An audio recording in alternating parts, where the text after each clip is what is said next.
ஒரு சிறிய முதலீட்டில் தொடங்கக்கூடிய சில லாபகரமான சிறு கைத்தொழில் ஸ்மால் பிசினஸ் ஐடியாஸ் யோசனைகள் இதோ. 1. மதிப்பு கூட்டப்பட்ட உணவுப் பொருட்கள் வேல்யூ ஆடட் ஃபுட்ஸ். இன்றைய காலகட்டத்தில் மக்கள் ஆர்கானிக் மற்றும் வீட்டுமுறை தயாரிப்புகளை அதிகம் தேடுகிறார்கள். சத்துமாவு மற்றும் சிறுதானிய பொடிகள் முளைகட்டிய தானியங்களை வறுத்து அரைத்து பாக்கெட்டுகளில் அடைத்து விற்பனை செய்யலாம். வீட்டுமுறை மசாலா பொடிகள், குழம்புத்தூள், ரசப்பொடி, இட்லி பொடி போன்றவற்றை தரமான முறையில் தயாரித்தல். பாரம்பரிய பலகாரங்கள், ஊர் ஸ்பெஷல் முறுக்கு, அதிரசம், சீடை போன்றவற்றை தயாரித்து ஆன்லைனில் அல்லது நகரத்தில் உள்ள கடைகளுக்கு சப்ளை செய்யலாம். 2. இயற்கை அழகு சாதனங்கள் நேச்சுரல் காஸ்மெட்டிக்ஸ்.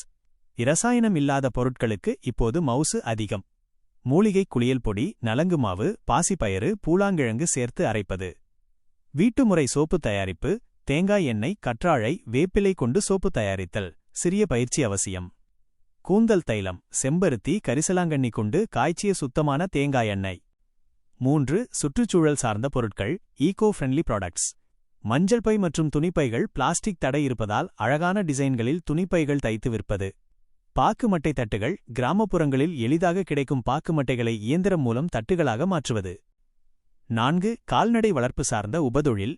நாட்டுக்கோழி வளர்ப்பு குறைந்த இடத்தில் சிறிய கூண்டு முறையில் தொடங்கி முட்டை மற்றும் இறைச்சி விற்பனை. மதிப்பு கூட்டப்பட்ட பால் பொருட்கள், தயிர், நெய் அல்லது பன்னீர் தயாரித்து உள்ளூர் கடைகளில் விற்பனை செய்தல். 5. டிஜிட்டல் மற்றும் சேவை சார்ந்த தொழில்கள். தனிப்பயனாக்கப்பட்ட பரிசு பொருட்கள், பர்சனலைஸ்ட் கிஃப்ட்ஸ், போட்டோ பிரிண்ட் செய்த கப்புகள், மக்ஸ், மரவேலைப்பாடுகள், என்கிரேவிங். ஆன்லைன் டெலிவரி சேவை. உங்கள் ஊரில் உள்ள உணவகங்கள் அல்லது மளிகை கடைகளிலிருந்து பொருட்களை வீடுகளுக்கு டெலிவரி செய்யும் ஒரு சிறிய ஆப் அல்லது வாட்ஸ்அப் குழு மூலம் சேவை. நீங்கள் கவனிக்க வேண்டியவை. 1. சந்தை ஆய்வு மார்க்கெட் ரிசர்ச். உங்கள் பகுதியில் எதற்கு தேவை அதிகம் என்று பாருங்கள்.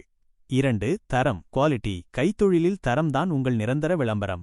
3. பேக்கேஜிங். பொருள் பார்ப்பதற்கு அழகாகவும் சுகாதாரமாகவும் இருந்தால் மக்கள் விரும்பி வாங்குவார்கள். சிறிய விதையே ஆலமரமாகும். உங்கள் சிறு முயற்சியே நாளை ஒரு பெரிய நிறுவனமாக மாறலாம். இதில் உங்களுக்கு எந்த துறையில் ஆர்வம் அதிகம்?